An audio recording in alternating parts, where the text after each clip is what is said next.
వాళ్ళ ధనగర్వం చేత మా పడవలో ఏముంటే నీకెందుకు, మా పడవలో ధనం ఎత్తుకపోవడానికి వచ్చినవా, మా పడవలో ఏమి లేవు వెళ్ళమన్నాడు. అంతటా సన్యాసి నవ్వుతున్నాడు. సరే మరి ఆ సంచిలో ఉన్నాయి కదా మూటలు అవేంటి అడిగాడు. అవి ఆకులు పూలు అమ్ముకునే వాళ్ళమని చెప్పాడు. భగవంతుడు తెలుసు ధనం ఉంది, వీళ్ళు ఇంకా బుద్ధి రాలేదు, ఆకులు పూలు అని చెప్తారా అని చెప్పి తదాస్తు అని చెప్పిండు. చెప్పి కొంత దూరం పోయి మాయమైపోయాడు. ఇక మామ ఈ సన్యాసానికి వెళ్ళగానే మామాలు కాలకృత్యాలు నిర్వహించుకొచ్చి తీరా పడవ దగ్గరికి వచ్చి చూసేసరికి ఏమైంది, పడవ మొత్తం ఏముంది, ఆకులు పూలు చెత్త చెదారంతో నిండి ఉన్నది.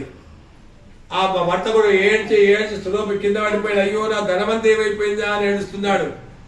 అల్లుడు చాలా బుద్ధిమంతుడు, మామ ఏడవకు, అగో చెట్టు కింద కూర్చున్నాడే సన్యాసి, ఆ సన్యాసితోటే మనం అబద్ధం చెప్పాము, ధనం లేదు ఆకులు అని చెప్పాము కాబట్టి మన ధనం తిరిగి రావాలని అతనికి శక్తి కలదు కాబట్టి ఆయన దగ్గరికి పోయి ప్రార్థిస్తే మన ధనం తిరిగి వస్తే చెప్పగా అల్లుడు మాట విన్న వర్తకుడు పలుకున సన్యాసి వద్దకు పోయి సాష్టాంగ నమస్కారం స్వామి, అవివేకనై పర్యాసంగా మాట్లాడితే స్వామి నేను చేసిన క్షమించి అనేక విధాలుగా బ్రతిమలాడుతున్నాడు.